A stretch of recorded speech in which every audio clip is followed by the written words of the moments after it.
अभी हम लोग रेडियो सक्रियता के लिए अर्ध आयु काल के बारे में पढ़ेंगे, लेकिन इस अर्ध आयु काल को जानने से पहले हमें कुछ फॉर्मूला को समझ लेना चाहिए।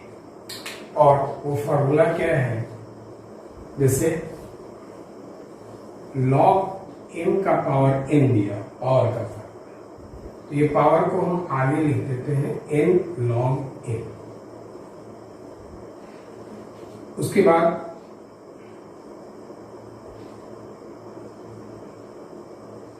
लॉग में कभी भी अगर आधार e दिया और e आधार पर e का मान पूछे तो वैल्यू आप 1 बताएंगे, 1। और यही नहीं, 10 आधार पर 10 का भी 1, 20 आधार पर 20 का 1, माने ये आधार और इसका अगर वैल्यू बराबर हो तो इसका मान जो है 1 होगा। ये आपको याद रखना है। एक और चीज याद रखना है कि ई आधार पर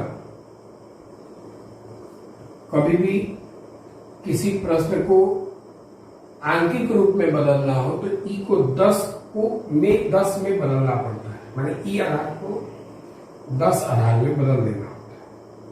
तो ई को यदि आप 10 आधार में बदलते हैं तो आगे आपको 2.303 से गुना करना होता है। ये आप याद रखिए, 2.303 से गुना कर ले तो ई आधार जो है 10 आधार में परिवर्तित हो जाता है। ये आपको मैथ में पढ़ना है, बताएंगे इस वक्त।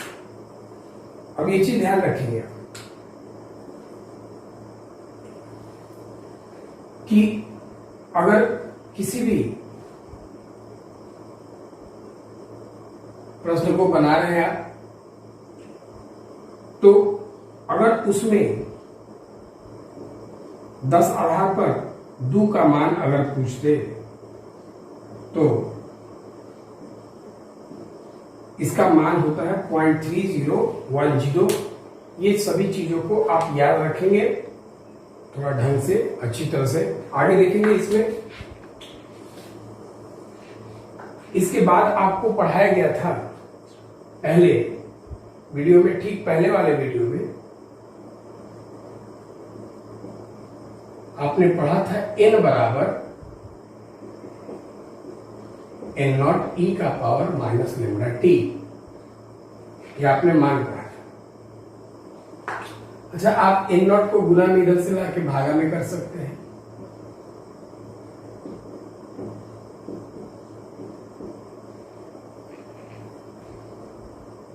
n0 इधर आ गया। अब दोनों ओर लॉग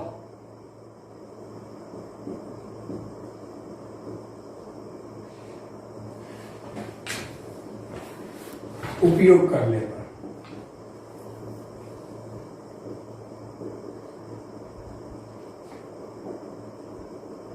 जिसका आधार ई है, ई रहे, आधार क्या रहे? ई। दोनों लॉग उपयोग करेंगे, इधर भी और इधर भी लॉग। इसका भी आधार ई और इसका भी आधार क्या? ई। आधार ई लेना है,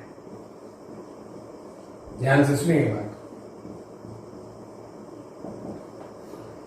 अब ये जो पावर है, पावर का क्या नियम है कि पावर को आगे लिख दिया जाता है, तो उसी तरह ई का पावर -λt पावर आगे लिख देंगे आप।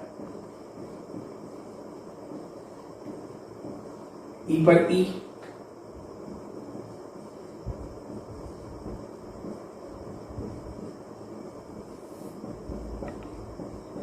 लॉग ई आधार ई। जब दोनों का मान बताए, दोनों बराबर हो तो इसका मान जो है 1 होगा।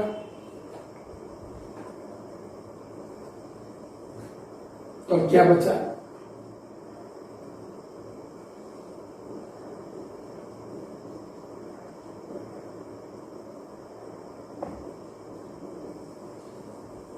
लॉग ई n बटा n0 -λt 1 से गुना करेंगे कोई फर्क नहीं पड़ेगा। लेकिन हम दिखाई ये देता है कि ये जो चीज है ये इस रूप में बदल गया। इसको थोड़ा समझने की भी बात है, समझना भी है कि ये उसमें बदल गया, तो उसके परिवर्तन को अब डायरेक्ट रूप में याद भी करना है। कैसे क्या है थोड़ा सा ध्यान देंगे। जैसे n by n naught e का पावर माइनस लेमडा टी, उससे आ क्या गया log e n by n naught minus lambda t. कुछ ज्यादा नहीं सोचना है इसमें, बस यही याद रखेंगे कि जब e इधर आ जाएगा तो log e हो जाएगा, e को इधर ला देंगे log e हो जाएगा n बाई एन नॉट। ये पावर जो है एक्सप्रेशन का लीनियर एक्सप्रेशन में परिवर्तित हो जाएगा, मतलब सीधा हो जाएगा। ये पावर जो है सीधा हो जाएगा। बस इतना ही ध्यान में रखना है। एक एग्जांपल और दे देते हैं इसका। अगर उसी तरह से मान लिया जाए कि कभी ऐसे रहे a बाई ए नॉट बराबर e का पावर माइनस लेमडा, तो e इधर आएगा तो log e हो जाएगा a बाई ए नॉट, बचेगा क्या माइनस लेमडा टी। इसको याद रखना है। अभी हम लोग हाफ लाइफ पीरियड माने अर्ध आयु काल पढ़ने जा रहे हैं। इसमें जैसा कि नाम बता रहा है कि ये काल माने समय का परिभाषा है, मतलब ये समय की बात कर रहा है। यहां जो परिभाषा होगा वो समय का परिभाषा बनेगा। परंतु एक चीज ध्यान देने की बात है, ये ऐसे समय की बात करता है जहां आधा जीवन बीत चुका है, माने आधा खत्म हो गया है और आधा बचा हुआ है, उस समय की ये बात कर रहा है। तो रेडियो सक्रियता का अर्ध आयु काल की बात कर रहे हैं। जो जैसे आपको मालूम है कि प्रारंभ में आप जो लेते थे वो परमाणु एन नॉट लेते थे रेडियो सक्रियता के लिए।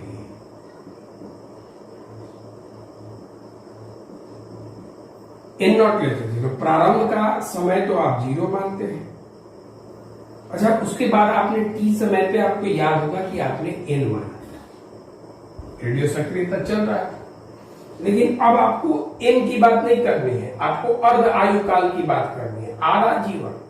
तो आपने शुरू में लिया कितना था एन नॉट, तो एन नॉट खत्म हो गया, एन नॉट में से आधा खत्म हुआ, तो इधर कितना खत्म हुआ एन नॉट बाई 2। अब बचेगा भी कितना, तो आधा खत्म तो आधा बचा एन नॉट बाई 2। तो ये जिस समय पर आधा खत्म और जितना में आधा बचा उसी को हम अर्ध आयु काल कहते हैं। और इसके समय को आप, यही समय जो है इस समय को हम अर्ध आयु काल कहते हैं। और इस समय को आप टी हाफ से सूचित करते हैं, या कोई बड़ा टी भी लिखता है इसको। तो ये वो समय है जिस समय में प्रारंभ में लिए गए कुल परमाणु का आधा परमाणु का रेडियो सक्रिय प्रक्रिया में क्षय हो जाता है और आधा परमाणु जो है प्रारूप में सैंपल में बचा रहता है। आधा खत्म होगा और आधा बचेगा। अब यही आपको कोई कहे कि अर्ध आयु काल निकालो, मतलब आप टी हाफ का मान निकालो। तो टी हाफ का मान निकालने के लिए आपको करना क्या होगा, तो टी के जगह टी हाफ लिखना होगा, तो उस समय एन के जगह आपको एन नॉट बाई 2 लिखना होगा। ये ध्यान रखना है। तो समझेंगे बात को अच्छी तरह से। अब हमको अर्ध आयु काल का मान निकालना है। तो अभी आपको याद होगा कि अभी आपने कुछ देर पहले पढ़ा था एन बटा में एन नॉट ई का पावर माइनस लेमडा टी। ई इधर आएगा लॉग ई एन बटा में एन नॉट बराबर माइनस लेमडा टी। एन के क्या लिखोगे आप, एन नॉट बाई 2।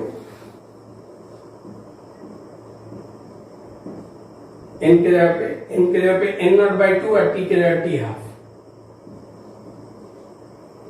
एन के जगह n naught by 2, n naught उतार लिए, माइनस लेमडा टी के जगह टी हाफ। अर्ध आयु काल के लिए, अर्ध आयु काल के लिए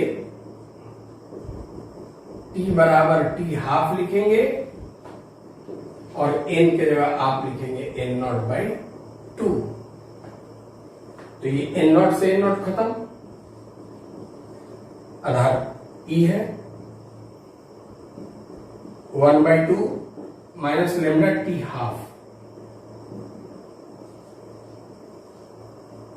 आप चाहें 1/2 को 2 का इनवर्स लिख सकते हैं आप,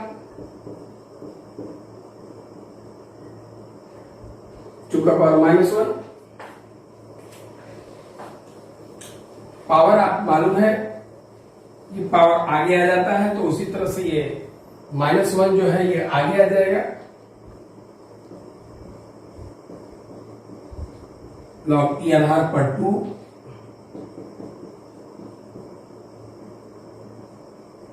माइनस से माइनस खत्म,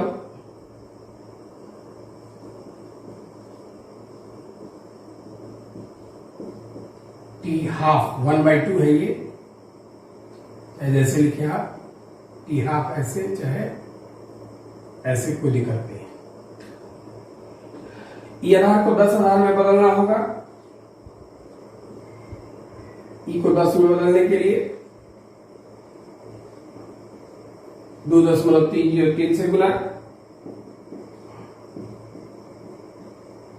टी हाफ,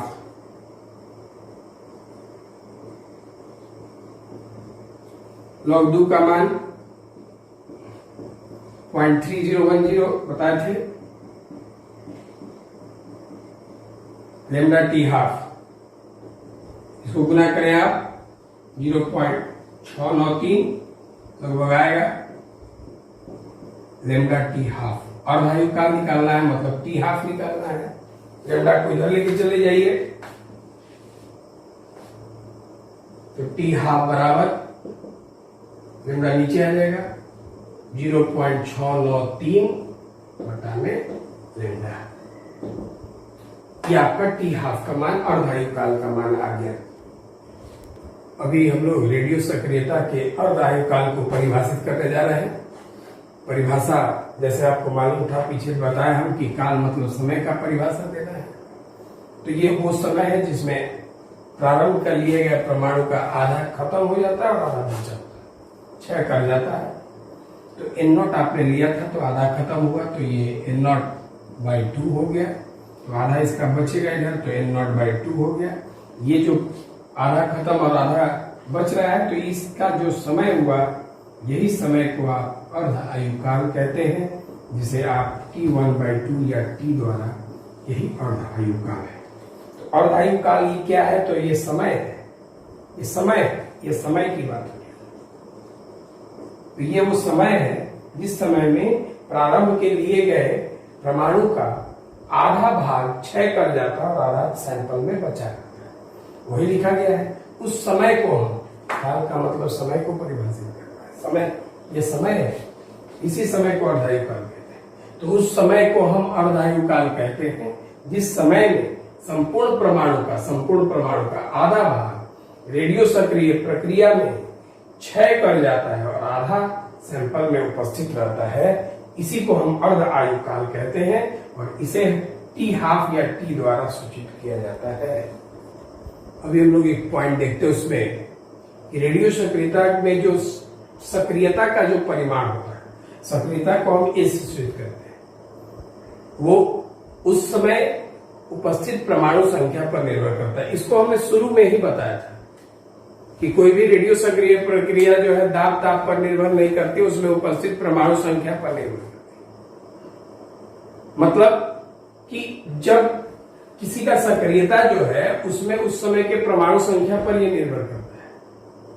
मान लीजिए शुरू में परमाणु संख्या कितना था, n0, तो उसका सक्रियता जो रहेगा वो a0, ये इसके सीधा समान। मतलब जब जितना परमाणु संख्या, उसी के संख्या पर उसका सक्रियता निर्भर करता है, और परमाणु संख्या यदि ज्यादा होगा तो उसका सक्रियता भी क्या होगा, ज्यादा होगा। ध्यान रखिए। अब इसके बाद जब समानुपाती हटाते हैं तो स्थिरांक लगता है kn, और यहां से अगर आपको कोई बोले n का मान निकालो तो n का मान a/k हो जाएगा। उसी प्रकार यहां पर भी k रहेगा, और यहां से आप n0 का मान निकालेंगे a0/k। आपको याद होगा, आपने सिद्ध किया था n बराबर n0 e का पावर माइनस लेमडा टी। तो n की जगह आप क्या लिख सकते हैं, a/k, n0 की जगह ए नॉट बाई के कैंसिल हो गया, ए बराबर ए नॉट ई का पावर माइनस लेमडा टी। ये संक्रियता का समीकरण हो गया। उसी तरह से आप इसको चाहे तो लॉग लेके सकते हैं, तो आप कैसे लेंगे, तो ए बटा ए नॉट कर लें आप, ई को इधर भेज दीजिए, लॉग ई ए बटा ए नॉट माइनस लेमडा टी। ये हो गया समीकरण।